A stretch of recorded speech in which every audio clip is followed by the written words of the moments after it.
Hola, en esta entrega vamos a continuar con la revisión del scheduler o calendarizador, eh, eh, que es el componente del sistema operativo que se encarga de determinar la forma en la cual se lleva a cabo la ejecución de procesos. Cuando tenemos un conjunto de procesos y estamos trabajando en un ambiente de multiprocesamiento, el calendarizador o scheduler, o también conocido como planificador, si recuerdan, es el elemento que se encarga de determinar el orden en el cual se ejecutan los procesos.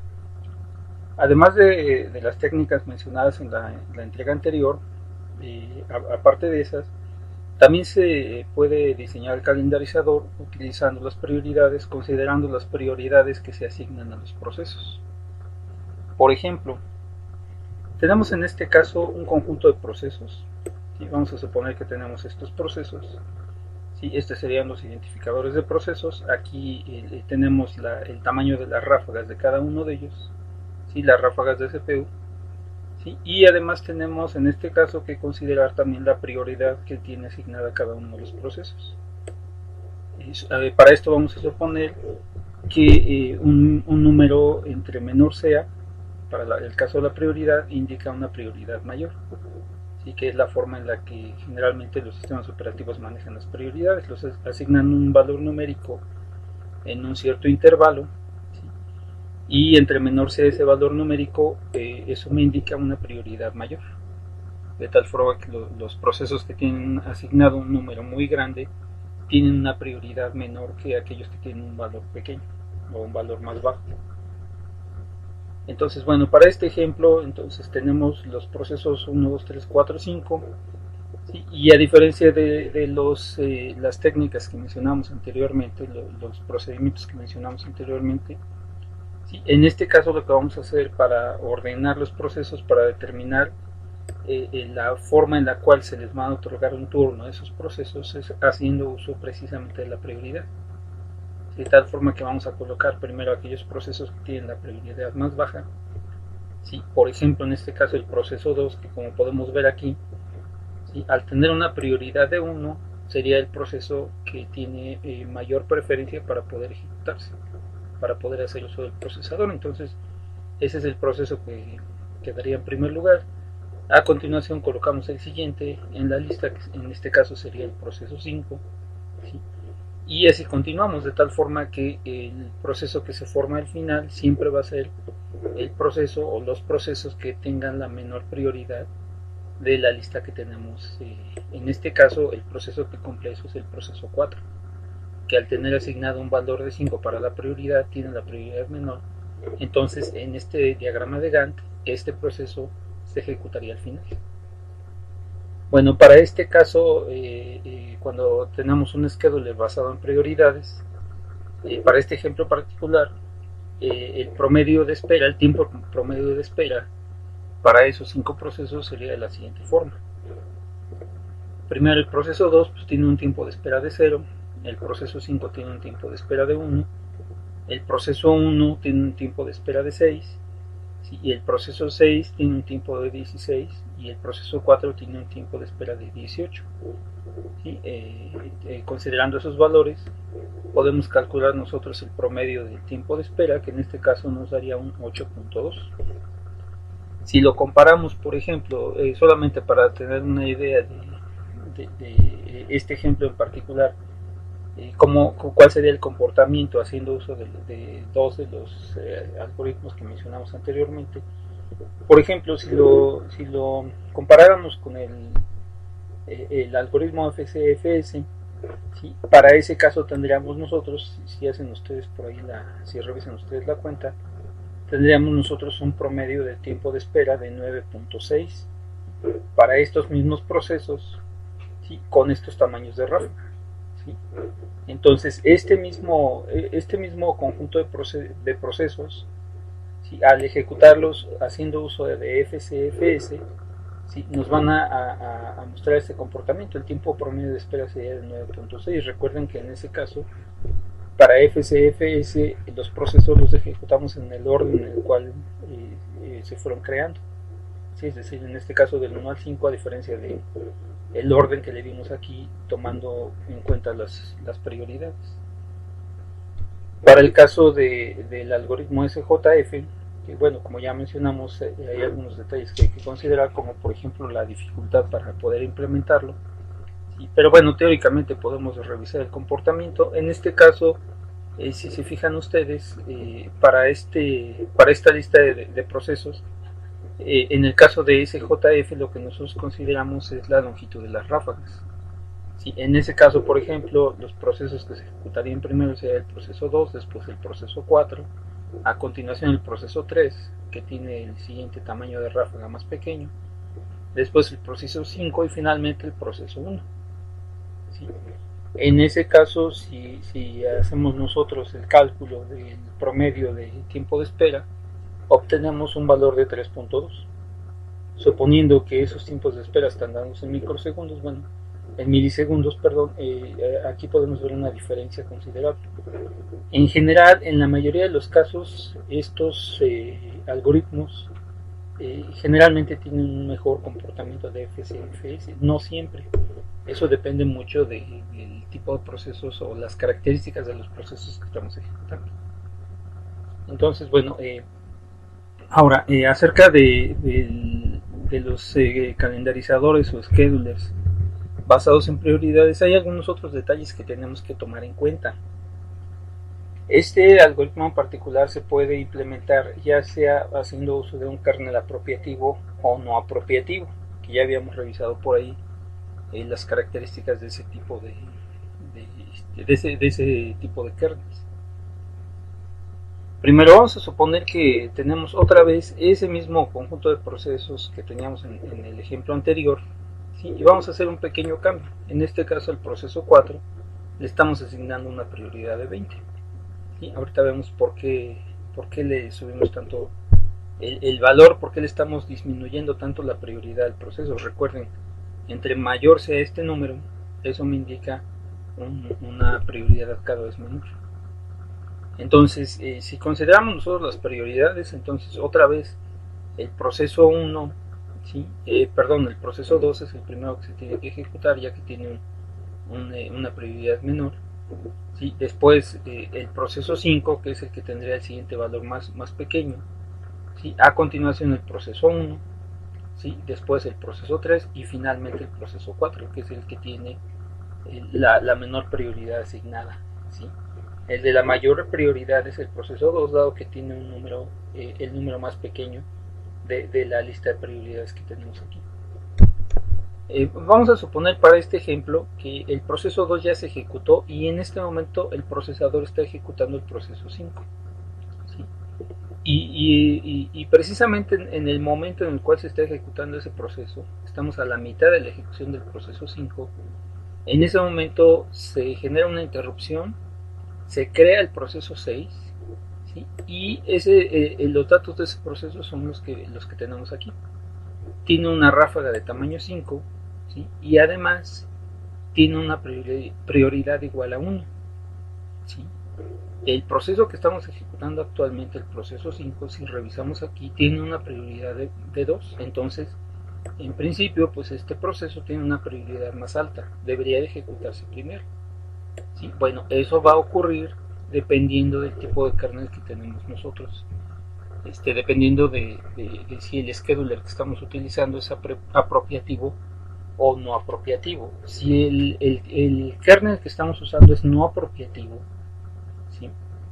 O cooperativo, si recuerdan ustedes en ese caso el comportamiento que tiene esto, lo que va a suceder aquí es que este proceso, ya que tiene una prioridad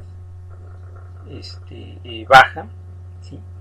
Si revisamos el proceso 1 tiene una prioridad de 3, el proceso 3 tiene una prioridad de 4, el proceso 5 tiene, el proceso 4 tiene una prioridad de 20, nos damos cuenta de que este proceso debería estar ubicado ya sea en lugar del 5, ¿sí? O después del 5, ¿sí? Entonces el comportamiento que va a tener en este caso mi scheduler depende mucho de las características del scheduler que tenemos. Sí, depende completamente de si el scheduler que estoy implementando es apropiativo o no apropiativo. Si fuera un kernel no apropiativo, ¿sí? Se recuerda, cuando yo hago uso de un kernel no apropiativo, no puedo interrumpir el proceso actual. Entonces, tendría que esperar a que este proceso finalice, ¿sí? Ubicar el proceso 6 aquí, ¿sí? Y una vez que el proceso 5 finalice, ahora sí, como este proceso 6 tiene una prioridad menor que cualquiera de estos, el procesador tendría que comenzar a ejecutar inmediatamente este. Eso en un kernel no apropiativo, ¿sí? En donde yo no tengo la posibilidad de interrumpir un proceso, ¿sí? Ahora, el otro caso es cuando yo tengo un kernel apropiativo, en cuyo caso sí tengo la posibilidad de interrumpir un proceso. En ese caso, el comportamiento de mi scheduler sería este. Este proceso se va a interrumpir, ¿sí? Lo vamos a mover hacia acá, ¿sí? Aquí estamos suponiendo además que una parte del proceso ya se ejecutó, entonces me queda todavía una parte del proceso por ejecutar. El proceso 6, dado que tiene una prioridad mayor que el proceso 5 y estamos haciendo uso de un kernel apropiativo, ¿sí? Entonces en ese caso el proceso 5 se interrumpe, se va a colocar en la posición que le corresponda dentro de la cola de procesos de acuerdo a su prioridad, y el proceso 6, ¿sí? Se va a, en este caso, a apropiar del procesador, y entonces el proceso 6 se comienza a ejecutar, ¿sí? Interrumpe el proceso 5 dado que tiene una prioridad menor. El proceso 6 se comienza a ejecutar, y una vez que el proceso 6 termina de ejecutarse, ahora sí continuamos con la ejecución del resto del proceso 5 y a continuación los demás procesos. Entonces, este comportamiento, la forma en la cual se maneja este caso, en el cual tenemos nosotros un proceso nuevo, con una prioridad más alta, depende del tipo de kernel que tenemos, el tipo de calendarizador. Si el calendarizador es apropiativo o no apropiativo, en ese caso, si me permite interrumpir o no interrumpir el proceso actual, eso determina la forma en la cual se lleva a cabo la ejecución del proceso nuevo. ¿Sí? Ahora, hay otro detalle aquí importante cuando trabajamos nosotros con un scheduler basado en prioridades. ¿Sí? Vamos a suponer, por ejemplo, para el caso que tenemos aquí, ¿sí? Hay un proceso aquí con una prioridad muy alta. Este proceso le asignamos una prioridad de 20. ¿Sí? ¿Qué pasa si, por ejemplo, vamos a suponer que en el sistema operativo hipotético en el cual estoy ejecutando esto, el 95% de los procesos, o incluso más, vamos a suponer, el 99% de los procesos tienen una prioridad menor a 10. ¿Sí? Y además estamos trabajando con un kernel apropiativo, ¿sí? Con un scheduler apropiativo. ¿Sí? ¿Qué quiere decir eso? Bueno, pues cada vez que se crea un proceso nuevo, ¿sí? Ese proceso puede interrumpir a todos los que están aquí, siempre y cuando su prioridad sea menor. ¿Sí? Entonces, por ejemplo, en ese caso puede darse un escenario en el cual este proceso que tiene una prioridad muy baja, si tiene un valor de 20 para su prioridad, se queda a la espera constantemente, ¿sí? Se quede siempre esperando a poder ser ejecutado en algún momento, ¿sí? Bueno, eso, uno de los problemas que puedo provocar es que este proceso que tenemos aquí con una prioridad muy alta, ¿sí? Caiga en un estado que se conoce como de inanición, en donde el proceso, dado que su prioridad es muy muy baja, ¿sí?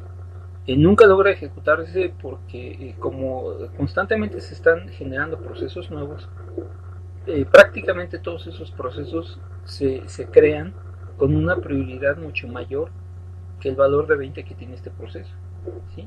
En el caso que mencionamos aquí, suponiendo que por ejemplo el 99% de los procesos que se crean en este sistema operativo tienen una prioridad menor a 10, ¿sí? Pues si se crea una cantidad muy grande de procesos constantemente, ¿sí?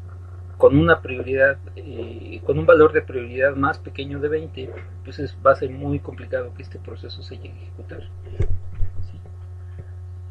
¿Sí? Entonces, bueno, ese es el caso en el cual un proceso queda a la espera, se crea y queda en esta cola a la espera de poder ser ejecutado, ¿sí? En ese caso decimos nosotros que el proceso cae en una condición que se conoce como de inanición, nunca llega a ejecutarse, ¿sí? Bueno, para evitar ese tipo de situaciones que pueden ser complicadas, ¿sí? Pueden causarnos algún tipo de problema, se pueden seguir dos estrategias. Por ejemplo, una de ellas es, vamos a tomar esta misma cola de procesos. ¿Sí? Aquí estoy omitiendo el resto de los procesos y solamente conservo el proceso 4. ¿Sí? Y lo que vamos a hacer es lo siguiente. ¿Sí? Vamos a guardar la prioridad del proceso 4. ¿Sí? No la podemos perder. ¿Sí? Y lo que vamos a hacer es, por ejemplo, cada un cierto intervalo de tiempo, lo que vamos a hacer es disminuir su prioridad. Entonces, su prioridad original es de 20, ¿sí? Pero por ejemplo, vamos a suponer que ya pasó un segundo y el proceso no se pudo ejecutar, pues lo vamos a disminuir a 18. ¿Sí? Dejamos que transcurra otro intervalo de tiempo y si el proceso no ha podido ser ejecutado, entonces lo vamos a disminuir a 16. ¿Sí? Otra vez dejamos pasar un intervalo de tiempo y si no ha podido todavía ser ejecutado, pues lo disminuimos por ejemplo a 14. ¿Sí? Y otra vez la volvemos a disminuir y la seguimos disminuyendo hasta que en algún punto, por ejemplo, logra tener una prioridad tal que en algún momento logra ejecutarse. ¿Sí? Por ejemplo, vamos a suponer que en el punto en donde logró ejecutarse, su prioridad ya había disminuido a 6. Entonces en ese momento comienza a ejecutarse. ¿Sí? La prioridad original la tenemos que guardar porque si por ejemplo tuviéramos aquí un calendarizador apropiativo, si en algún punto se crea un proceso nuevo con una prioridad menor a 6, entonces este proceso 4 va a tener que ser interrumpido para darle paso al proceso nuevo que tiene una prioridad mayor. Una vez que sucede eso, entonces lo que hacemos es devolver el proceso a su prioridad original. ¿Sí? Y nuevamente comenzamos a aplicar este procedimiento para ir disminuyendo ese valor, almacenando siempre la prioridad original. ¿Sí? Esta no la perdemos, pero lo que hacemos es ir disminuyendo ese valor para lograr que en algún punto para que en algún punto pueda ser ejecutado. Ese procedimiento se conoce como envejecimiento. ¿Sí? Entonces, una de las formas de lidiar con este tipo de problemas es que eso es un problema que se puede presentar cuando tenemos un scheduler basado en prioridades. ¿Sí? Es muy común que haya procesos que se crean con una prioridad tan baja, ¿sí? Y por el comportamiento de mi sistema operativo que constantemente está creando procesos con una prioridad mayor a la del proceso que quedó en inanición, este proceso se queda permanentemente tratando de ejecutarse pero no lo logra. Entonces una de las formas de resolver ese problema pues es siguiendo el proceso conocido como de envejecimiento. Bueno, otra de las formas de llevar a cabo esto, de resolver este problema, es haciendo una combinación entre el manejo de prioridades y round robin. ¿Sí? El round robin que comentábamos por ahí basado en quantums, ¿sí? O en ranuras de tiempo. Bueno, para este caso vamos a considerar el siguiente ejemplo. Tenemos ahora una lista de procesos. ¿Sí? Tenemos aquí el tamaño de sus ráfagas y tenemos sus prioridades. Si nos basáramos únicamente en las prioridades, entonces los procesos se tendrían que ordenar de esta forma. Primero el proceso 4, que tiene el valor más pequeño para la prioridad, después el proceso 2 y el proceso 3, ¿sí? Que tienen una prioridad de 2, y finalmente el proceso 1 y 5, que tienen una prioridad igual a 3. ¿Sí? Bueno, para poder evitar el problema de la inanición, ¿sí? Lo que vamos a hacer nosotros es llevar a cabo la ejecución de los procesos, pero de la siguiente forma. Primero vamos a ejecutar el proceso 1, que tiene la prioridad más alta, y después, cuando sea momento de ejecutar estos dos procesos, ¿sí? Vamos a tomar esos procesos como si estuvieran en una cola únicamente ellos dos, ¿sí? Y lo que vamos a hacer es, vamos a definir un quantum, ¿sí? Y basándonos en ese quantum vamos a ejecutar esos procesos, ¿sí? Para esto lo que vamos a hacer es considerar aquí todos los procesos que tienen la misma prioridad. Por ejemplo, en este caso el proceso 2 y el 3 tienen una prioridad de 2, y lo que vamos a hacer es, utilizando round robin, ¿sí?, y utilizando el quantum que definimos aquí, ¿sí?, lo que vamos a hacer es ejecutar esos procesos hasta que terminen de ejecutarse, ¿sí? Es decir, lo que vamos a hacer nosotros es llevar a cabo la ejecución de estos procesos hasta que no haya ningún proceso con prioridad igual a 2, ¿sí? Una vez que hayamos llevado a cabo esto, lo que vamos a hacer a continuación es, vamos a tomar los siguientes procesos, y si tienen la misma prioridad, vamos a volverlos a ejecutar utilizando round robin, ¿sí? Si se fijan, aquí lo que estamos haciendo nosotros es ordenar los procesos considerando su prioridad, que es lo que hicimos aquí. Primero los procesos de prioridad 1, que solamente es el proceso 4, después los procesos de prioridad 2, el 2 y el 3, y después los procesos que tienen prioridad 3, en este caso el proceso 1 y el proceso 5. Y cuando llegamos nosotros a un bloque de procesos en los cuales tenemos varios con la misma prioridad, lo que vamos a hacer es aplicar aquí round robin, como lo estamos haciendo aquí. Aquí, si se fijan, primero ejecutamos, asignamos un quantum al proceso 2, después un quantum al proceso 3, después regresamos al proceso 2, luego el proceso 3, aquí finaliza el proceso 2 y le asignamos los quantums que sean necesarios al proceso 3 para terminar de ejecutarse. Una vez que terminamos esto, hacemos exactamente lo mismo con los procesos 1 y 5, dado que tienen la misma prioridad, ¿sí? Entonces aquí el procedimiento que se sigue entonces es, yo voy a tomar los procesos que tienen la misma prioridad, los ejecuto con round robin, ¿sí?, y los termino de ejecutar todos ellos hasta que ya no haya un solo proceso con este mismo número de prioridad, ¿sí? Que esa es una forma en la cual podemos nosotros evitar la inanición de los procesos, que es una alternativa a utilizar el método de envejecimiento. Bueno, para esto también cuando trabajamos con este tipo de criterio para determinar el algoritmo que vamos a usar en el calendarizador o en el scheduler,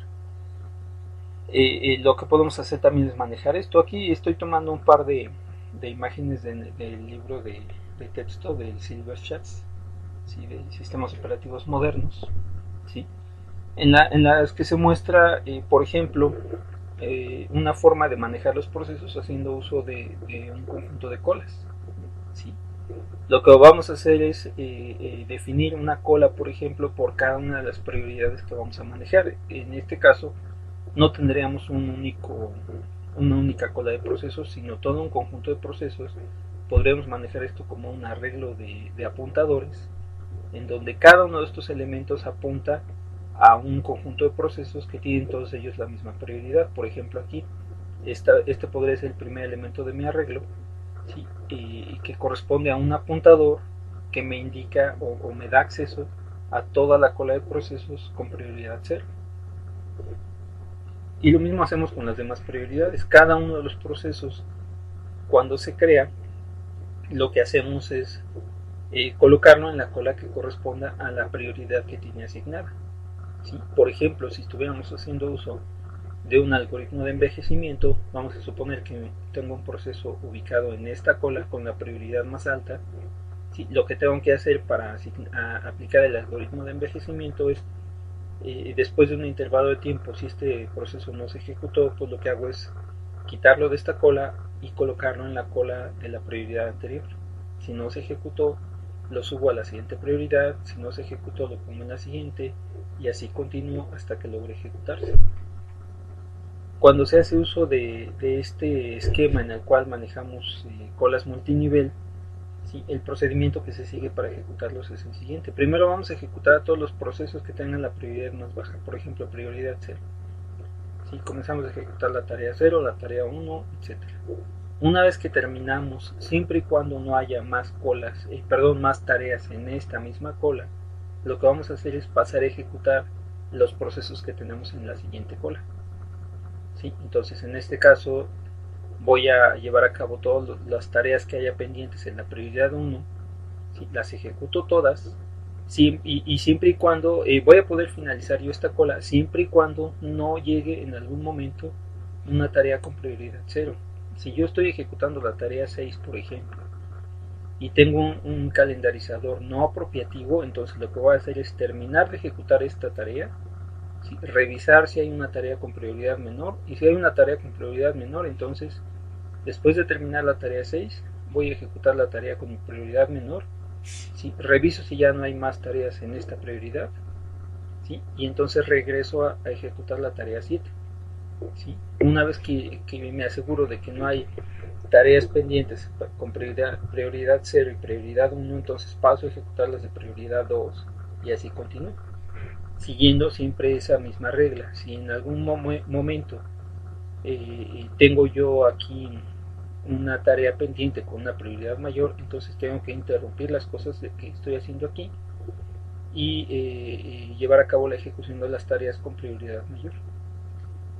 Sí, aquí nada más recuerden la forma en la cual se interrumpe la ejecución de esto depende de si el scheduler es apropiativo o no apropiativo. Si es apropiativo, entonces puede llegar a pasar que una de estas tareas se interrumpa a la mitad para ir a ejecutar una tarea con una prioridad mayor.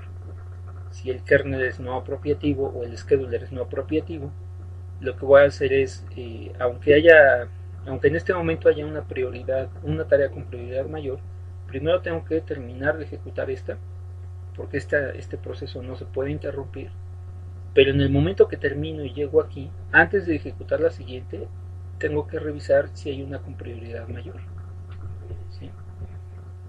Por ejemplo, una de las formas en las cuales se hace uso en la práctica de esto es dividiendo los procesos por categorías. Si vamos a definir un conjunto de categorías, por ejemplo, los procesos con mayor prioridad los vamos a formar en una cola en la cual vamos a identificar procesos de tiempo real, es decir, procesos que tienen una prioridad muy alta. Después de esos podríamos considerar, por ejemplo, los procesos del sistema, ¿sí? Que en este caso deberían corresponder a procesos del sistema operativo, ¿sí? Procesos correspondientes al kernel, por ejemplo. A continuación, en una prioridad más baja, podríamos nosotros colocar o crear una cola de procesos interactivos, ¿sí? Y finalmente procesos batch, por ejemplo. Esa podría ser una forma de implementar, definir un conjunto de categorías y cada uno de los procesos se va colocando aquí. Por ejemplo, una de las tareas que podríamos colocar en este lugar sería, por ejemplo, una tarea que estamos ejecutando de segundo plano, que usualmente no tiene una prioridad muy alta, salvo que yo la haya definido de esa manera en el momento de crear el proceso. Pero si se creó con la prioridad normal, ¿sí? Ese proceso, por ejemplo, lo podríamos formar en este lugar. ¿Sí? Procesos que, por ejemplo, se ejecutan sin la intervención del usuario, por ejemplo, a través de Cronta, por ejemplo, de AT o NoHook, ¿sí? Podríamos formarlos en esta parte, porque usualmente no tienen una prioridad tan alta, salvo que yo lo defina explícitamente, ¿sí? Y en este caso, por ejemplo, podríamos colocar todas aquellas tareas que corresponden al kernel, ¿sí? Etcétera. Y la forma en la cual se ejecuta esto es precisamente siguiendo esta lógica que comentábamos por aquí. Si hay tareas pendientes que corresponden a procesos de tiempo real, van a tener la mayor prioridad sobre todas las demás, ¿sí? Después de estas tenemos los procesos de sistema, etc. Esto se ejecuta de forma descendente. Primero estos, y una vez que ya no hay procesos de tiempo real, entonces vamos a ver si hay procesos de sistema. Y una vez que no hay procesos ni de tiempo real ni de sistema, entonces vamos a atender los procesos interactivos y así continuamos. ¿Sí? Que es otra de las formas en las cuales se puede implementar un scheduler, un calendarizador. Bueno, otra forma más que después vamos a comentar para cuando platiquemos la manera en la cual, por ejemplo, Linux hace la implementación del scheduler, ¿sí? Es el uso de colas multinivel con retroalimentación, ¿sí? Para esto lo que vamos a hacer nosotros es construir un conjunto de colas, definir un conjunto de colas, ¿sí? Como se muestra aquí, ¿sí? Y para todas esas colas lo que vamos a hacer es definir un quantum, es decir, aquí estamos haciendo uso tanto de algo parecido a las prioridades, ¿sí? Pero también estamos haciendo uso de round robin al definir los quantums, ¿sí? Entonces yo lo que voy a hacer es definir 3 colas. En las 2 primeras, por ejemplo, vamos a establecer un quantum.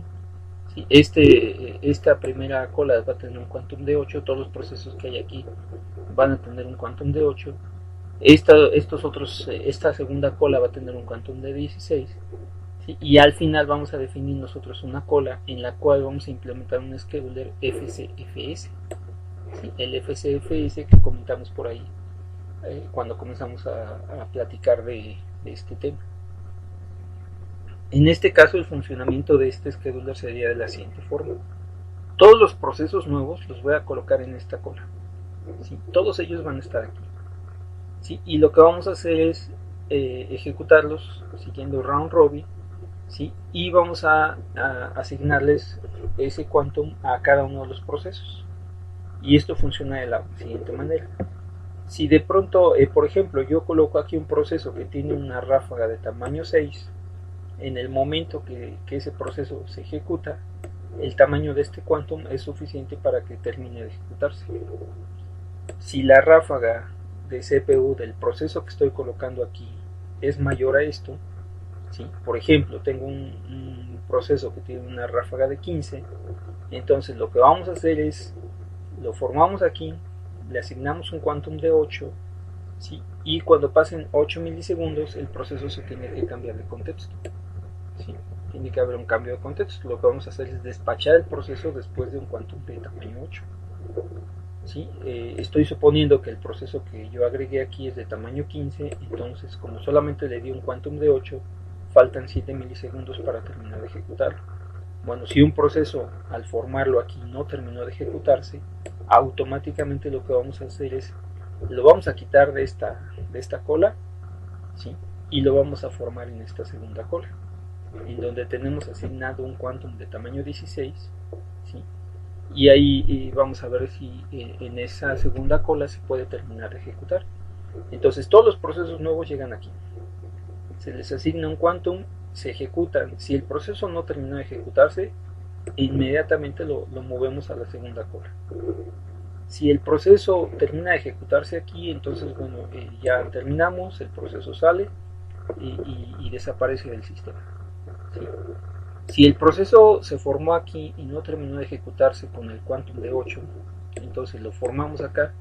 Si el proceso no terminó de ejecutarse aquí, entonces lo que vamos a hacer es tomar el proceso y lo vamos a formar en la última cola. ¿Sí? Y una vez que llega a esta cola, ese proceso se va a ejecutar utilizando FCFS, es decir, en el orden en el que llegó a la cola de procesos. ¿Sí?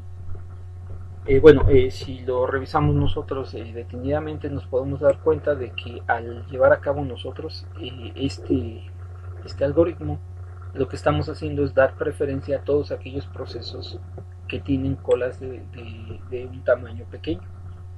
Todos los procesos que tengan una cola pequeña, que tengan una ráfaga pequeña, todos aquellos que tienen una ráfaga menor al quantum o igual al quantum se van a ejecutar muy rápido. Y porque además aquí se sigue otra regla. Yo lo que voy a hacer es atender todos los procesos que están formados en esta fila, y a todos ellos les asigno un quantum de tamaño 8. Si no terminaron de ejecutarse, los muevo al siguiente.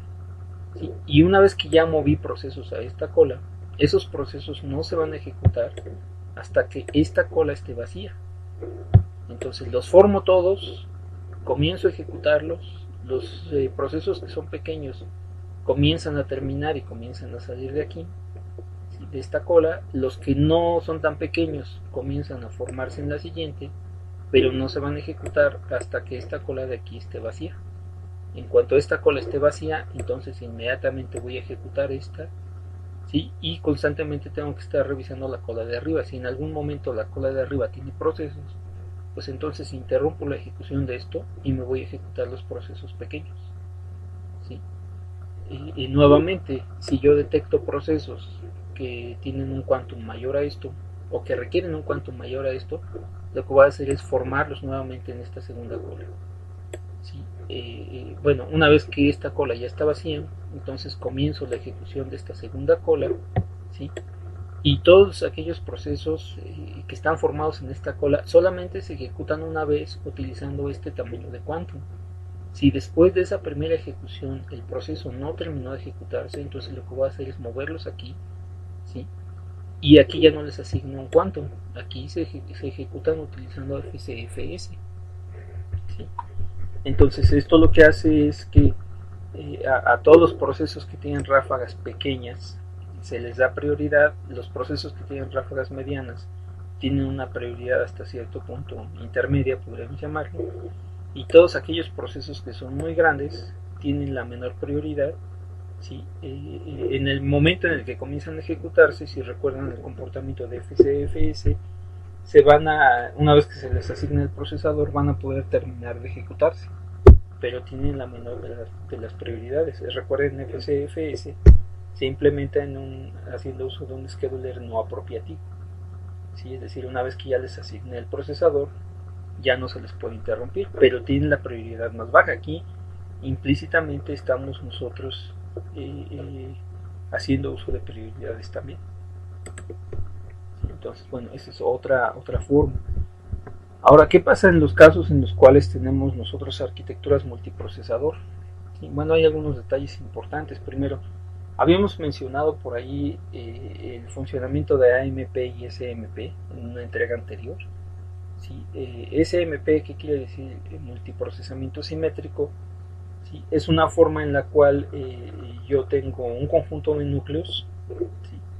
Tengo una secuencia de núcleos, ¿sí?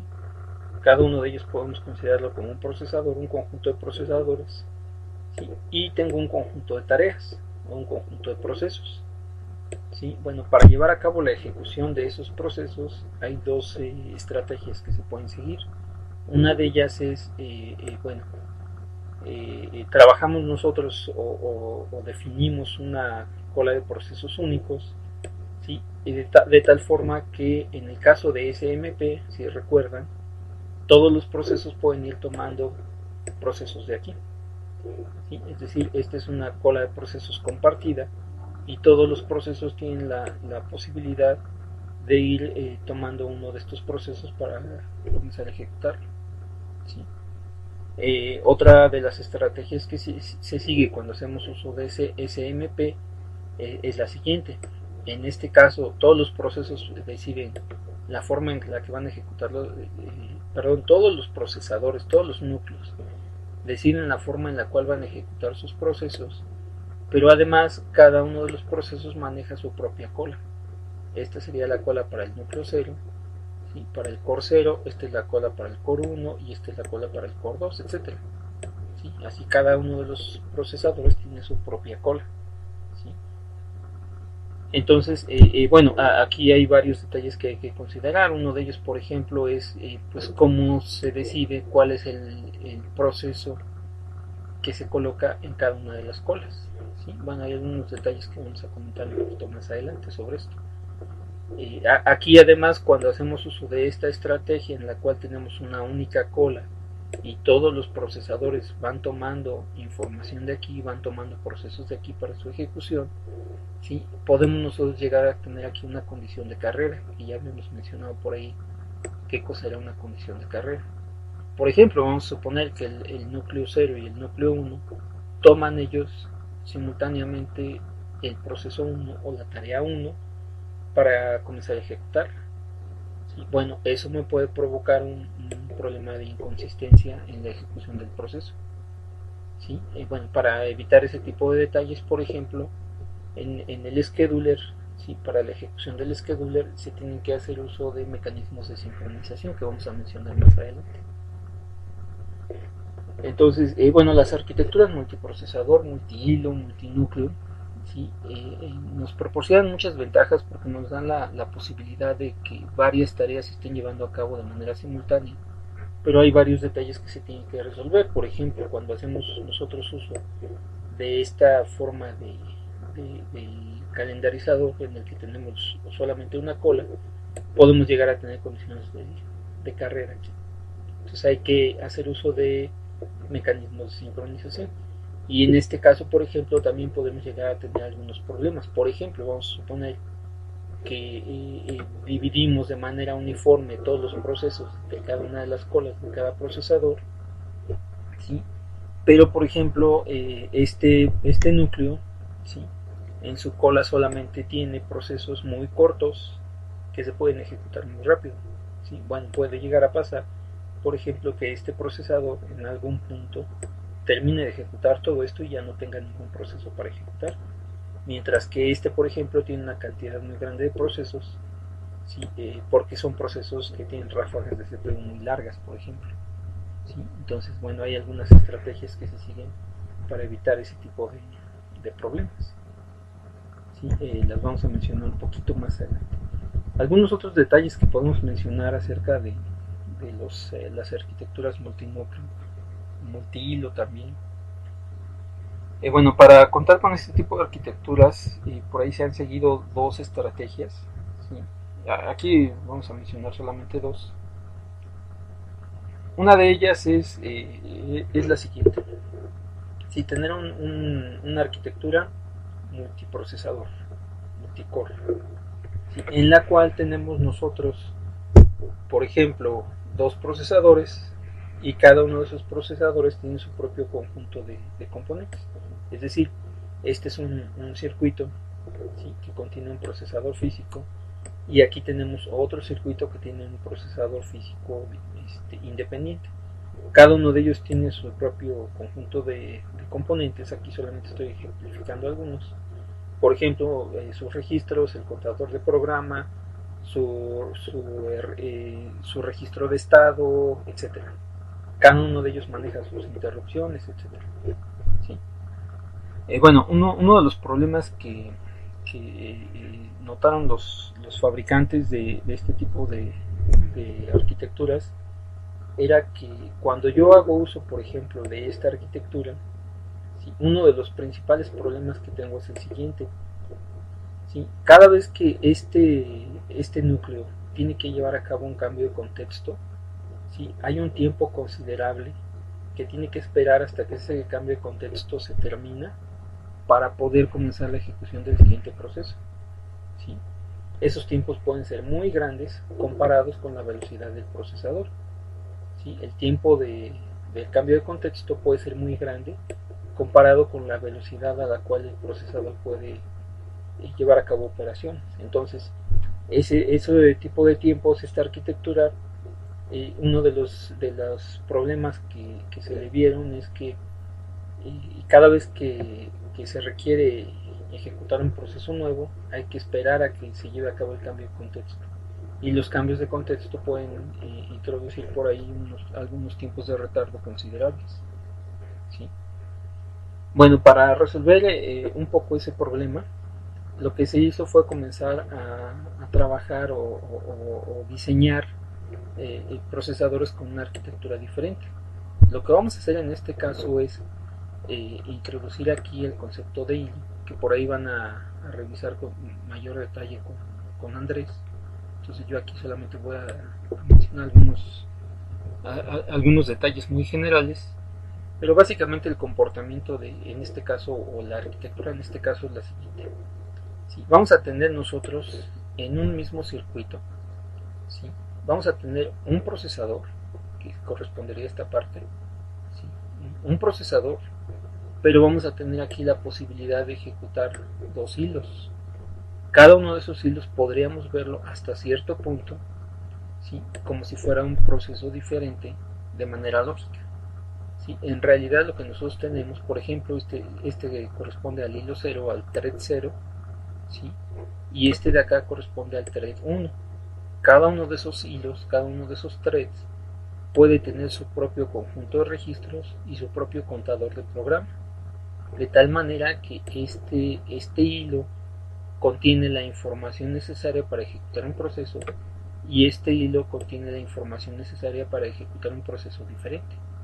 Cada uno de ellos puede en cualquier momento, ¿sí?, tener almacenado el contexto de un proceso distinto, ¿sí? Entonces, en este caso, en esta arquitectura, lo que tenemos nosotros es un procesador y tenemos un par de hilos en donde cada uno de ellos tiene la posibilidad de llevar el control de la ejecución, ¿sí? o contener los datos que me permiten llevar a cabo la ejecución de un proceso diferente.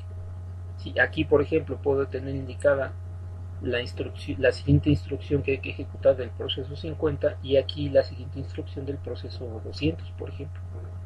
Entonces, para la manera en la cual se ejecuta esto es la siguiente. Este procesador lo que va a hacer es comienza a ejecutar el proceso que está indicándome este hilo, ¿sí? Y una vez que terminó de ejecutar esto, mientras se lleva a cabo el cambio de contexto, pues lo que puedo hacer es cambiarme internamente, ¿sí? Para llevar a cabo ahora la ejecución de este otro hilo, ¿sí? En el cual estoy siguiendo yo un proceso diferente. Entonces lo que hago es ejecuto termino de ejecutarlo y cuando se requiere un cambio de contexto, ¿sí? Mientras se lleva a cabo ese cambio de contexto, lo que voy a hacer es ir a ejecutar este otro hilo. Una vez que se termina de ejecutar ese segundo hilo, ¿sí? Lo que voy a hacer es regresar nuevamente a después volver a regresar a y como llevar a cabo el cambio de hilo es una tarea mucho más rápida que llevar a cabo un cambio de contexto, en este caso el problema que tenemos es que cada vez que un proceso tenía que cambiar de cada vez que un núcleo o un procesador tenía que cambiar de proceso, tenía que esperar a que se completara el cambio de contexto. ¿Sí? Y eso puede ser una operación muy costosa, ¿sí? Dependiendo de varios detalles que tienen que ver, entre otras cosas, con la memoria y con los dispositivos de entrada y salida que vamos a mencionar más adelante. ¿Sí? Entonces, eso puede introducir tiempos muertos en el uso de este procesador, ¿sí? Y eso, bueno, pues finalmente se traduce en un rendimiento muy bajo. ¿Sí? En cambio, en este tipo de arquitectura en la cual tenemos un solo núcleo, pero tenemos un par de hilos, tenemos la posibilidad de en todo momento contar con la información necesaria para ejecutar dos procesos diferentes. ¿Sí? Y el procesador lo que va a hacer es estar intercambiando la ejecución de un hilo al otro. ¿Sí? En el momento que termina de atender inmediatamente se va a atender en donde ya tenemos cargado su contexto. Entonces, llevar a cabo este cambio de hilo es una tarea mucho más rápida que tener que esperar en este caso a que se lleve a cabo el cambio de contexto. Sí, bueno, este tipo de arquitectura se conoce como, o utiliza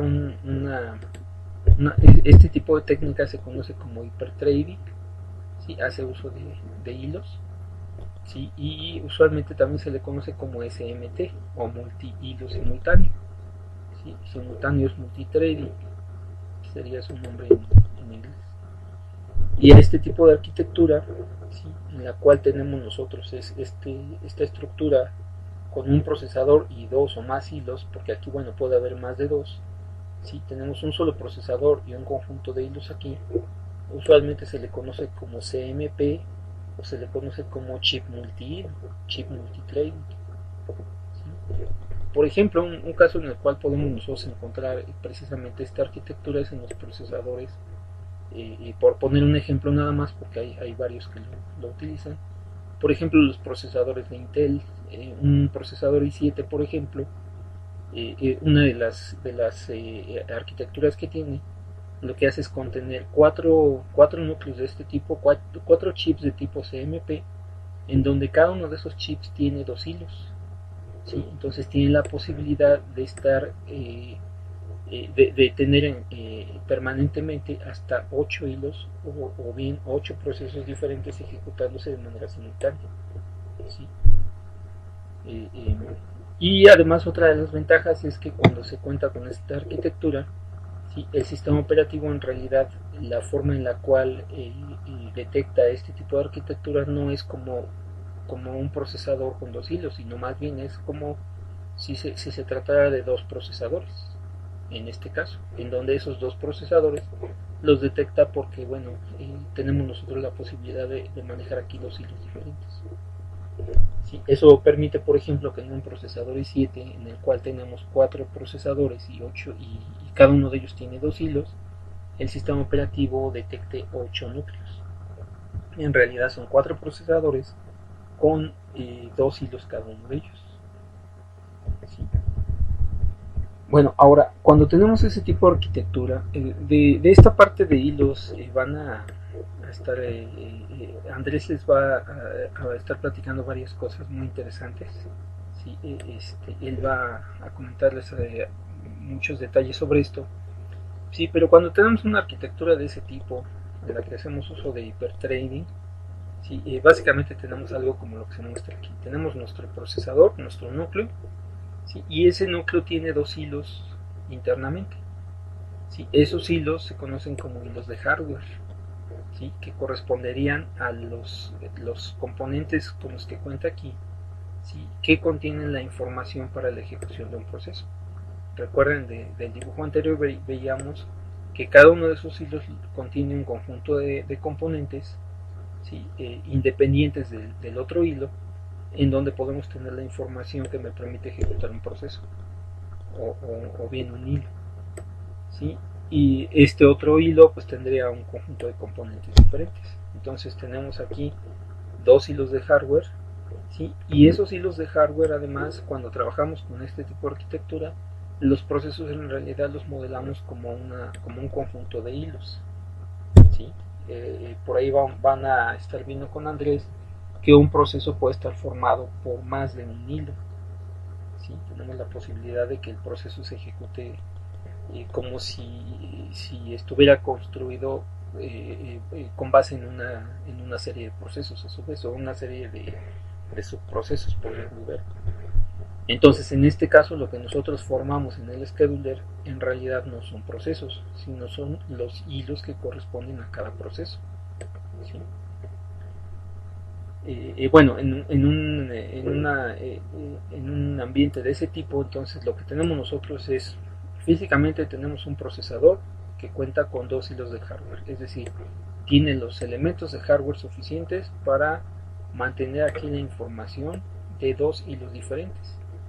Y de este lado lo que tenemos nosotros es una secuencia de hilos que corresponden a los procesos que se encuentran en ejecución en este momento, ¿sí? En donde un proceso puede estar formado por más de un hilo. Por ejemplo, un proceso podría estar ejecutándose de tal manera que 2 de las rutinas de ese proceso se ejecutan en hilos simultáneos, ¿sí? Cuando hacemos uso, por ejemplo, de paralelismo, ¿sí? En ese caso el proceso lo dividimos en hilos y cada uno de esos hilos, ¿sí? Lo que hacemos es formarlo en el scheduler. En ese caso el scheduler se encarga de atender a esta cola de hilos, ¿sí? No una cola de procesos, ¿sí? Bueno, cuando tenemos nosotros entonces este tipo de arquitectura, ¿sí? Tenemos 2 tipos de hilos. Unos que son los hilos de hardware, que son los componentes del procesador, ¿sí?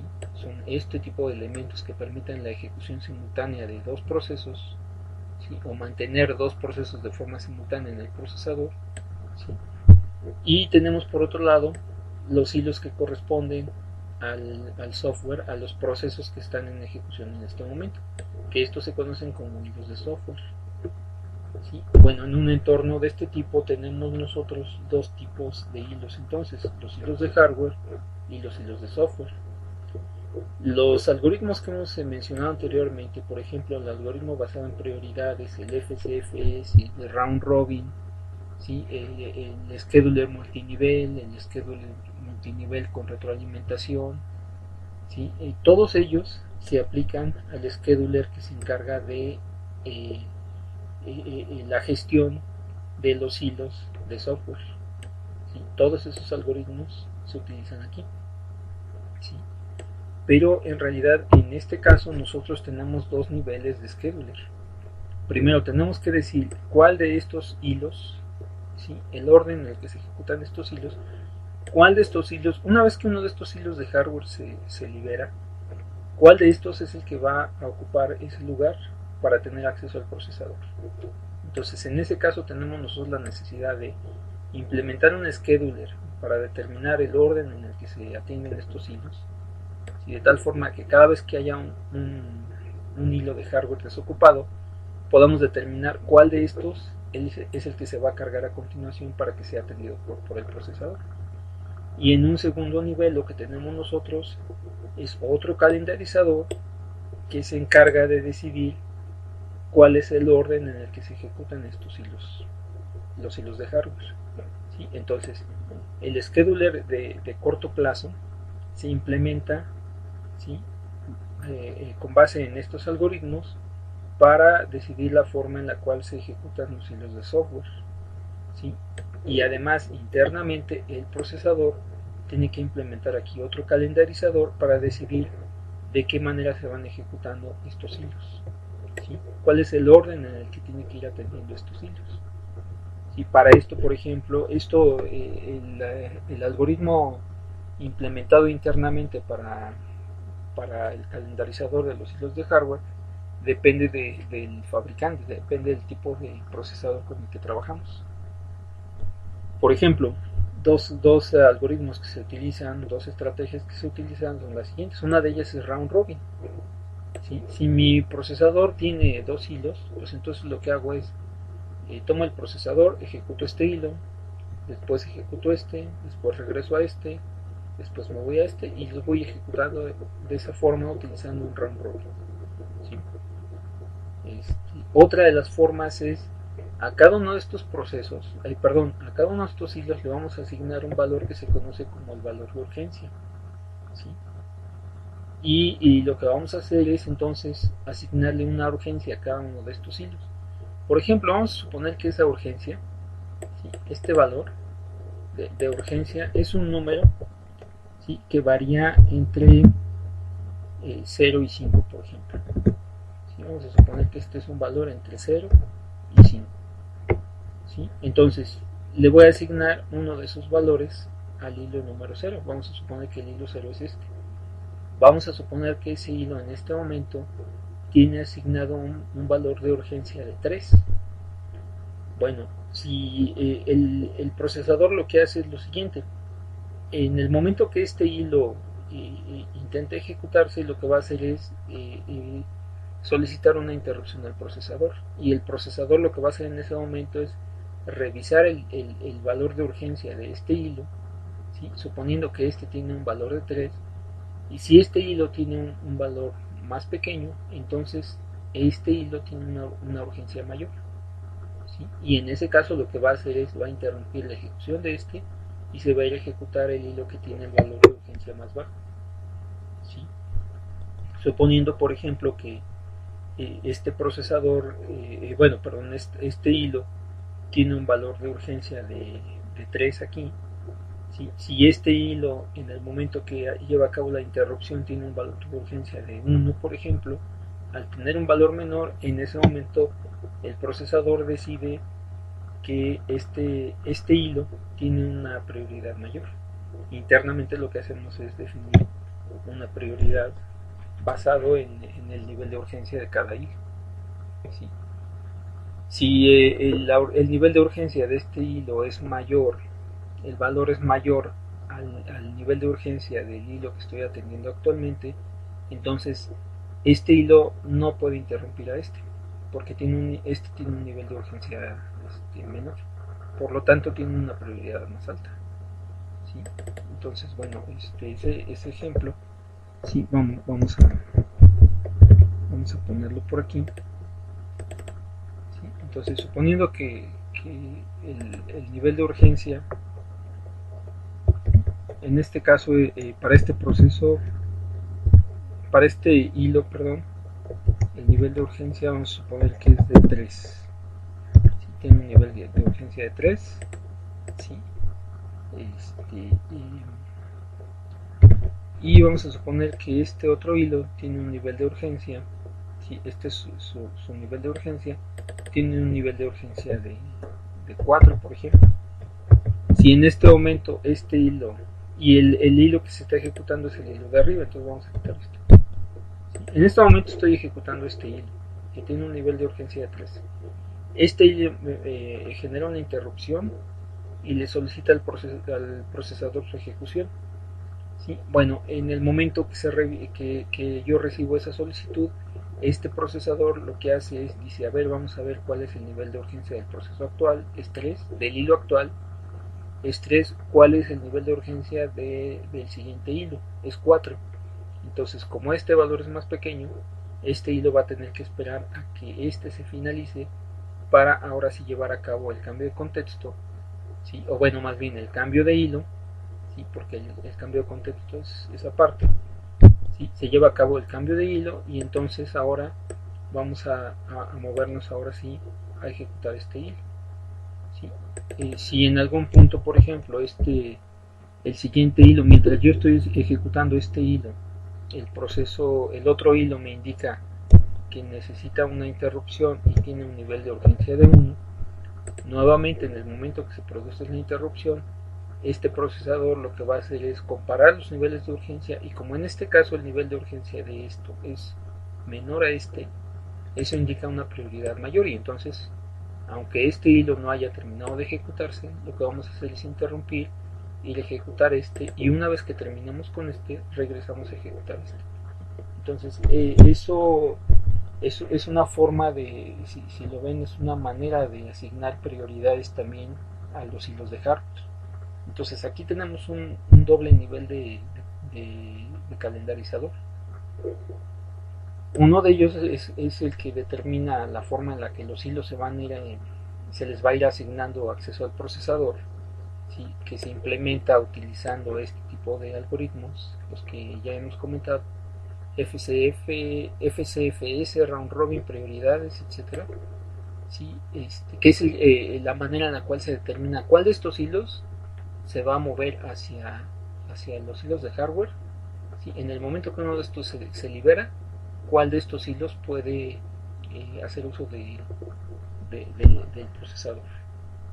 ¿Sí? Y el otro nivel de calendarizador que tenemos es interno al procesador, que es la manera en la cual se determina el orden en el que se van ejecutando o se van atendiendo los hilos de hardware.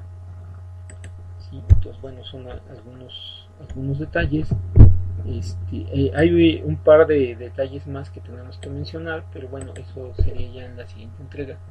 Por lo pronto eso sería todo, nos vemos en la próxima.